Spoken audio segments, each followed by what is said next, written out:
And we are live. Welcome to Olivia's Stories, ladies and gentlemen. Story number 1. You ever wake up one morning thinking it's just another day, and then your world gets flipped upside down before you've even had your coffee? Well, strap in, Reddit, because that's how this mess kicked off.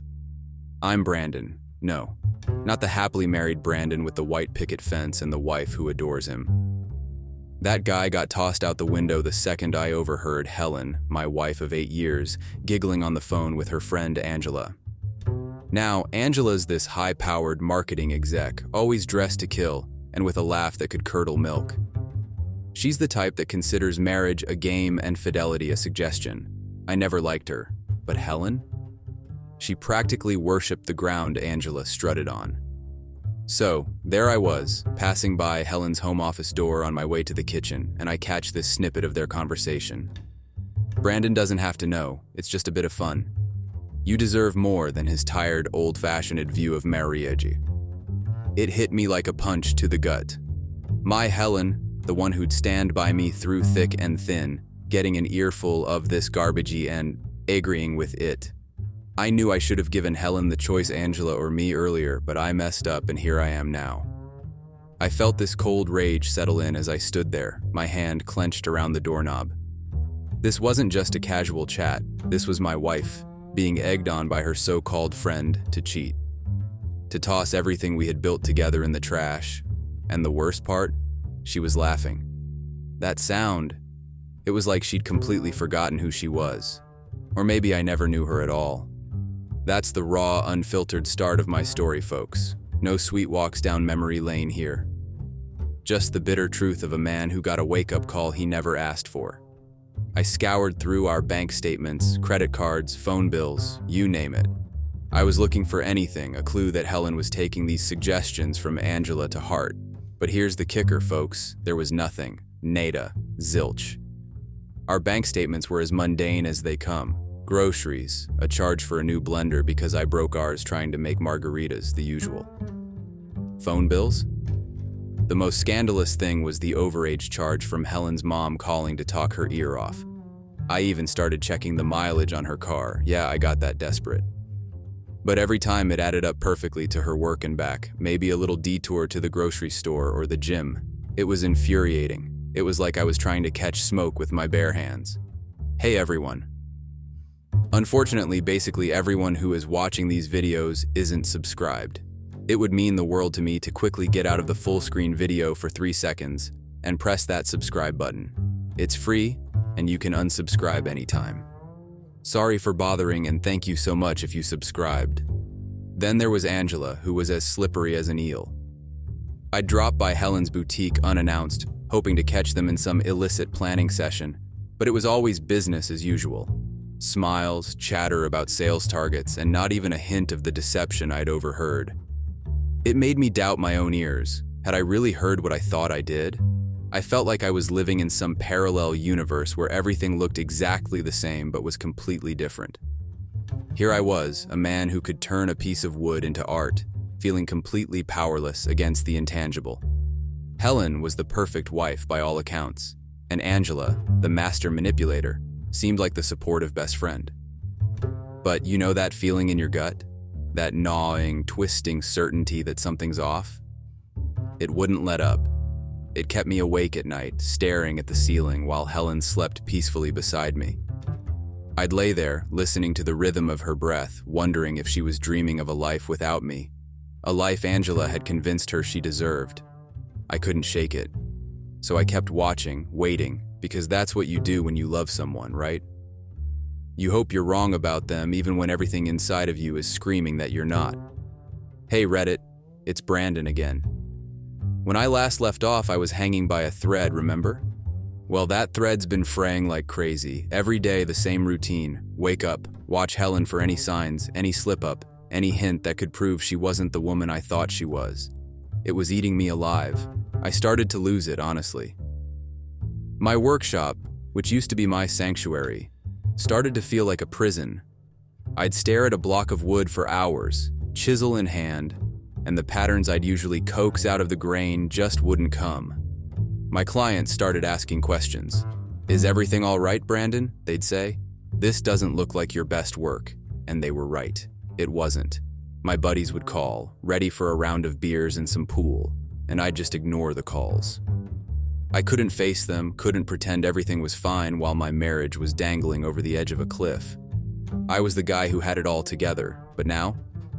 I was the guy spying on his wife, doubting her every move, and losing sleep over a conversation that might have meant nothing, or everything. I remember one night, I got up while Helen was still sleeping.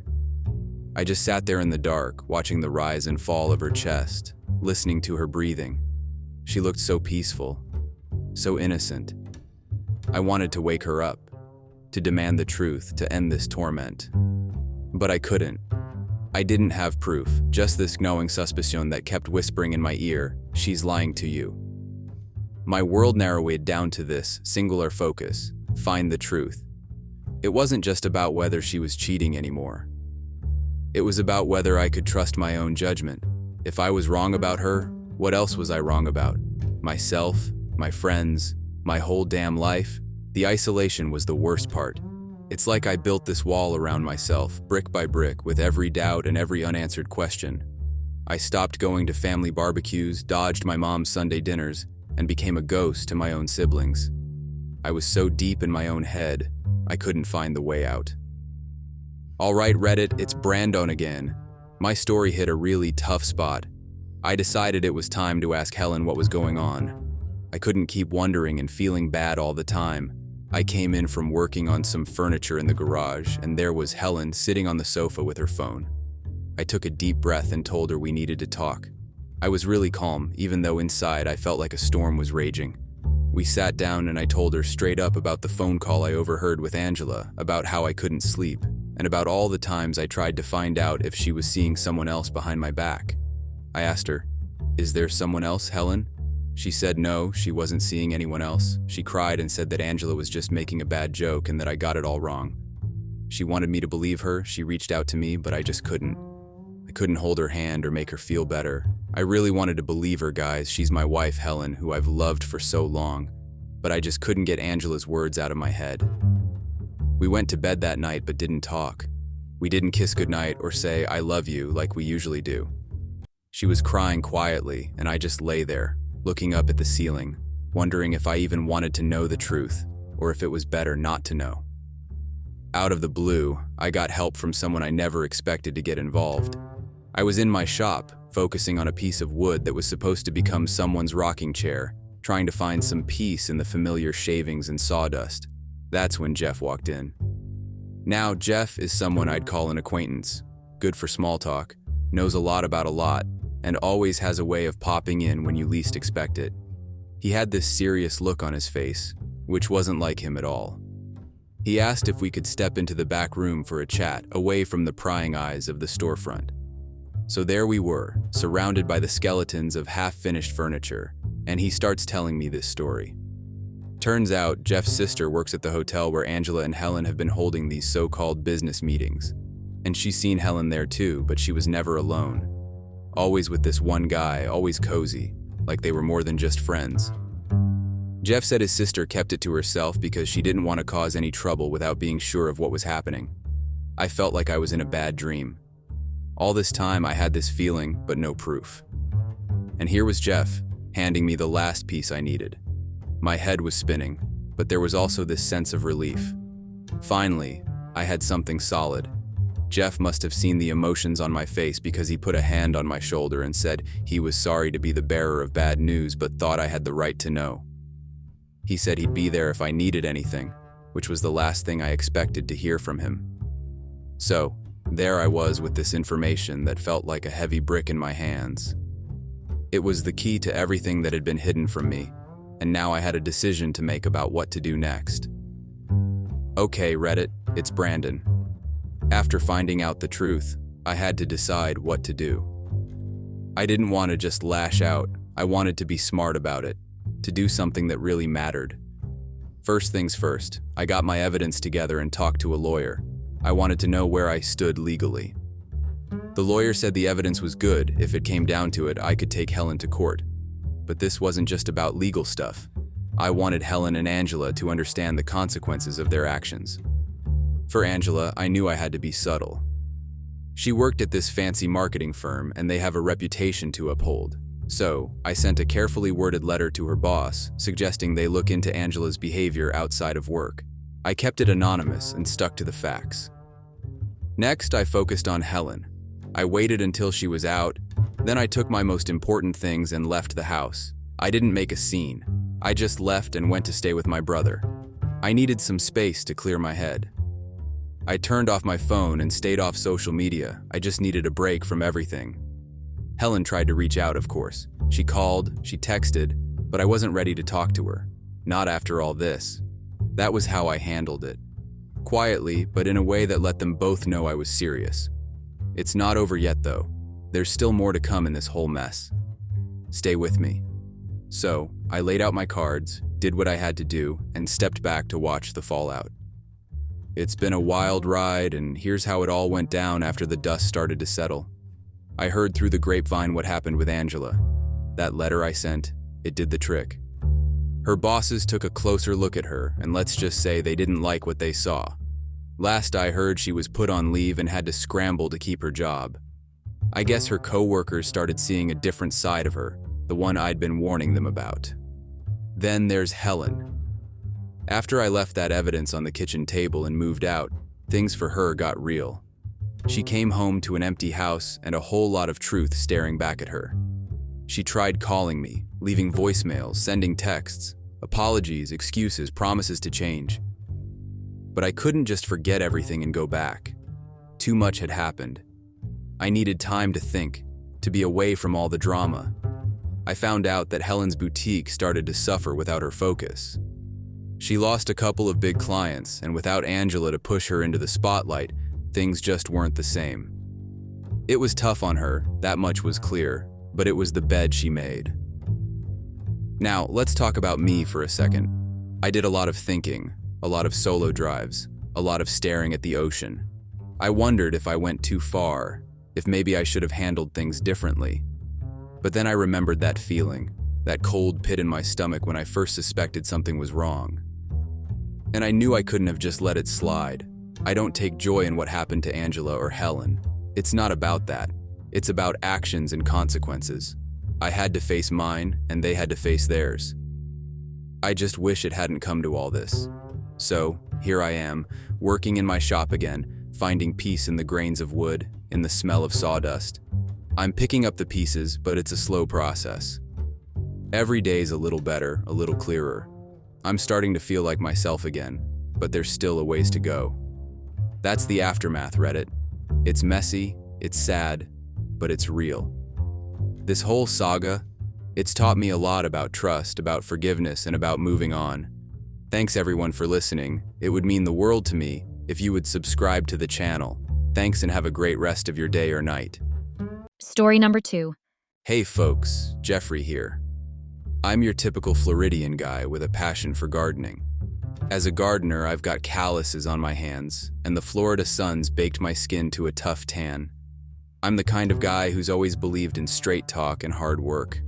But enough about me, let me tell you about my life, which up until recently, I would have sworn was as close to perfect as it gets.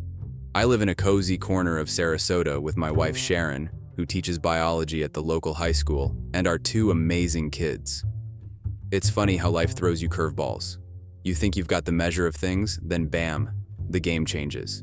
It started with Sharon. She's always been as reliable as a Swiss watch. Lately, though, she's been off. Missing dinner because of unexpected meetings, her phone buzzing more than a beehive at odd hours of the night. And then there's Mike, good old Mike, her colleague from the science department, who's apparently developed a sudden interest in our garden's health. When I'm not around, of course. Now, I'm not the suspicious type, but even I know that when your kids start talking about mommy's friend who makes her laugh a lot, you don't need to be Sherlock to smell something's fishy. The kids, bless their hearts, are as subtle as a hurricane. They'd mentioned, in between their stories of school and cartoons, how Mike was really funny and mommy liked to bake him cookies. Just for him. A cookie or 2, I can understand.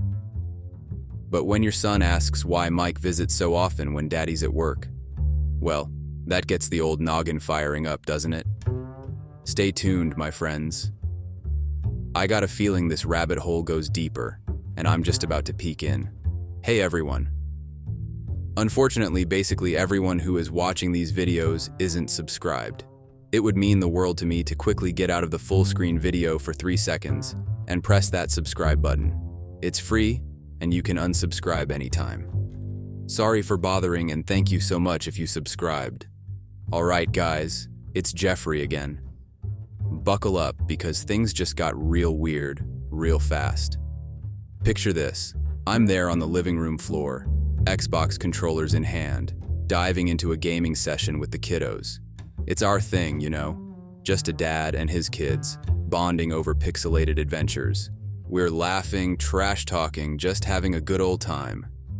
Then, out of nowhere, while we're navigating through some fantasy world, my daughter, the sweet little 9-year-old she is, drops a bombshell. Daddy, why does Mike go to mommy's bedroom when you're trimming Mrs. Henderson's overgrown hedges? My son, the ever-observant 11-year-old, chimes in, yeah, they were playing a game too, but it looked weird. I'm telling you, my heart didn't just drop, it did a nosedive right through the floor. At first, I laugh it off. Kids say the darndest things, right? But the look in their eyes, that innocent questioning stare, kids don't lie about stuff like this. They don't even know they should. So there I am, a grown man, feeling like I've just taken a shovel to the gut. I'm furious, confused, and feeling a kind of hurt that's a stranger to me. I'm not the kind to show my kids anything but smiles and strength, so I muster up the calmest voice I can and tell them, let's put a pin in this game for now, champ and sweetheart. Daddy needs to step out for a bit. I head to my local cafe because, frankly, I'm one wrong thought away from losing it. The cafe boss, a burly guy with a heart of gold who's known me since high school, sees my face and motions me over without a word. We sit, and I spill everything, every last detail while he listens, brewing me the strongest cup of joe I've ever had. He doesn't say much, just gives me that solid, knowing nod. Jeff, you know what you gotta do, right? He says. And I nod because, yeah, I do know. But man, nothing prepares you for this kind of storm. Not in a million years. Stay tuned, folks. This story's far from over. First things first, I start paying a little more attention to the details. You know, the ones that slip by when life's rolling along as usual. Like how Sharon's always got her phone on her, like it's some kind of top secret device. And her computer, password protected out of nowhere. Then, there are the receipts. Little slips of paper, whispering stories of dinners for 2 when she said she was dining with the ladies from school. One night when Sharon's out at one of her meetings, I decide to play it cool and give her a call. Hey hon, just wondering when you'll be home? I ask, voice casual. The pause before she answers, telltale. Oh, running late, lots of papers to grade, she says, but I can hear it, the faintest sound of clinking glasses in the background. The rage is there, yeah, but it's wrapped tight in a cocoon of sorrow. It's a heavy, dragging thing that follows me around, whispering doubts and anger in my ear. Every time I look at Sharon, I see lies. When she smiles at me, I see deception. It's the gaslighting that really gets to me, though. Like when I mention Mike's frequent visits and she laughs, saying I'm imagining things that they're just friends. Or when I find a man's watch under our bed, one I've never seen before, and she tells me it's an early birthday present for me. I wasn't born yesterday, Sharon. So there I am, collecting these shreds of betrayal, feeling like I'm in one of those crime shows. Except, this isn't TV, and there's no script to follow. Just a guy who thought he had it all, realizing he might be about to lose everything. So I waited for Sharon to come home, her heels clicking against the tile like a timer counting down. When she saw the look on my face, that smile slipped right off. I didn't waste any time, didn't play any games. I laid it all out. Every receipt, every whisper of a rumor, every damn timestamp that didn't add up. And that watch, that shiny symbol of betrayal I found under our bed. The room felt like it was vibrating with my rage. I stood there, a man betrayed, a man whose trust had been shattered like a glass thrown against a wall. Sharon, I said, my voice like gravel, don't even try to deny it. And you know what? She didn't. The floodgates opened, and out it all poured. The lies turned to confessions. The secrets turned to admissions. Mike this, Mike that. She was crying, but the tears didn't move me, not anymore. I told her, "You're going to tell me where he lives." My voice was steel, my resolve absolute. I was ready to tear this guy apart with my bare hands. And she saw it, the fury in my eyes, the set of my jaw. She knew I wasn't a man to be tested. She spilled the details, voice trembling. She begged me not to go, pleaded with me that it was over, that it was a mistake. But a mistake made one too many times stops being a mistake and becomes a choice. So there I was, with the truth burning a hole in my pocket and revenge singing like a siren in my ears. This was it, the moment of truth, and I had a decision to make. Okay guys, it's Jeffrey again. You know when you're about to get into a big fight and your heart's pumping so hard you can hear it? That was me, waiting for Sharon to get home. My head was spinning with all the stuff I'd found out, and I was ready to let it all out. She walked in, all smiles, but that smile dropped when she saw my face. I didn't waste any time. "We gotta talk," I said, and slapped the phone records on the table. I'd circled all the calls to Mike's number in red so she could see them clear as day. For a second, it was super quiet. Then she looked at me, and I could tell she knew the game was up. "Jeffrey, I can explain," she started, but I wasn't about to sit through another round of lies. "Cut the crap, Sharon," I snapped. "The kids have been talking, you know. They've seen you and Mike, so just spill it." The next part was like watching a dam break in slow motion. She started crying, saying it was all a big mistake, that she didn't mean to hurt me. I felt like laughing. A mistake? No, what she did was way more than that. I was so mad I could barely see straight. I thought about this guy, Mike, laughing behind my back, thinking he could mess with my life. "Where does he live?" I demanded. I wanted to see the fear on his face when he realized I knew. Sharon was crying harder now, begging me to let it go, but that wasn't going to happen. I kept at it until she gave up his address between sobs and sniffles. So there I was, standing in the middle of our broken life. Sharon was a mess, but I couldn't feel sorry for her. Not after what she did. Everything we had was turned upside down because she couldn't be honest. I knew what I had to do next. This wasn't just about yelling and screaming. This was about setting things right. And maybe that meant having a face-to-face with Mike. "Hey Reddit, Jeffrey here. After the showdown with Sharon, I didn't just sit around. I had plans, and I was going to make sure everyone knew the kind of person Sharon really was. First off, I made a few calls. One to her school principal, a buddy of mine, to give him a heads up about the kind of morals his biology teacher had. Then, I had chats with a couple of Sharon's friends. You know, just dropped some hints about the rumors going around. Didn't take long for the news to spread like wildfire. Gossip in our small town moves faster than a gator on the prowl. It wasn't long before Sharon's perfect little world started to crumble. Her friends, they turned their backs on her one by one. Her job? Let's just say she had to take an extended leave due to the personal issues becoming too much of a distraction. Then came the custody battle. I was like a dog with a bone. I wasn't gonna let go. I got myself the toughest lawyer in town and we went to work. I showed the judge all the evidence, laid it out straight. I talked about how I wanted to make sure my kids had a stable home with a parent they could count on. The court sessions were brutal. Sharon tried to paint a picture of regret, of a mother who made one mistake, but I wasn't having any of it. This was about what was best for the kids, and I made sure the judge knew it. It took time, and it wasn't easy, but I got what I wanted: full custody. Watching Sharon as the judge gave the ruling, I saw everything: her shock, her desperation. But the kids were my priority, and I had to do what was best for them. So there it is. Sharon's life turned into a train wreck, but I got my kids. They're the only good thing to come out of this mess. And me?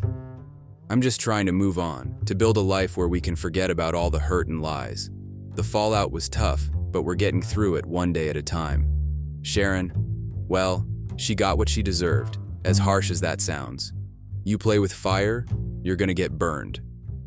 After I got everything sorted with Sharon and the kids, there was still one thing eating at me: Mike. I had his address burning a hole in my pocket and a head full of rage. So, I decided it was time for a little visit. I rolled up to Mike's place, a neat little house with a 2-car garage and a lawn that could use some of my expertise. The moment he opened the door and saw me, his face went white as a sheet. "We need to talk," I said, pushing past him into the house. The look on his face was priceless, a mix of fear and guilt. I didn't come here to chat, though. I came for answers and maybe a little bit more. Mike started with the apologies, the excuses, but I wasn't buying it. "Save it," I told him. "You knew she was married." That's when things got heated. Mike made the mistake of trying to shove me out, but I wasn't having any of that. We went at it, right there in his fancy living room with the big screen TV and family photos staring down at us. I'm not proud of it, but let's just say Mike got a taste of how a betrayed husband throws a punch. In the scuffle, a lamp crashed to the floor, and that's when his wife came running in. She screamed, seeing us tangled up on the floor, me on top, and Mike looking like he regretted all his life choices. She didn't waste any time and called the cops. While we waited for the boys in blue, I told her everything. The affair, the lies, all of it. You could see her world shattering with every word. By the time the cops showed up, Mike was nursing a bloody nose, and his marriage was in pieces on the floor, just like that broken lamp. The cops took our statements and I laid it all out, the whole sordid story. Mike didn't say much, just sat there looking like a man who'd lost everything, which he had. His wife was crying, asking him if it was true, and all he could do was nod. I left Mike's house with the cops, my hands shaking, my heart pounding. I was still angry, sure, but it felt like I'd let out some of the poison that had been building up inside me. After all that drama, I put all my energy into the two things that mattered most: my kids and my job. The gardens never looked better, and I swear those plants can feel when you're tending to them with a clear head. And the kids? They're doing great. We've had our share of tough talks and tearful nights, but we're getting through it together. As for Sharon, well, she's been on a bit of a downward slide. Last I heard, she's been trying to stitch her life back together, but it hasn't been easy. She's reached out, tried to make amends, but I can't find it in me to hear her out. Maybe that makes me cold, but when trust is broken like that, it changes things for good. A few months down the line, I'm sitting here, and it's like I can finally breathe again. I've learned a lot about myself, about karma, and about how life has a way of balancing the scales. Cutting Sharon out was like cutting out a piece of my own history, but it was necessary. It was either that or keep living a lie, and that's not how I roll. For anyone out there who finds themselves in a similar spot, here's my 2 cents. Be strong, be decisive. And remember, you gotta look out for yourself and your own, because at the end of the day, you're the one who has to live with your choices. So, yeah, justice, if that's what you want to call it, has been served, at least in my book. I've got a whole new appreciation for the quiet moments, a cold beer after a long day, and the sound of my kids laughing in the backyard. The road's been rough, but I'm still standing. And that's something to be proud of. Thanks for listening, Reddit. Jeffrey, over and out. Thanks for listening. If you would subscribe, that would mean the world to me. Have a good rest of your day or night.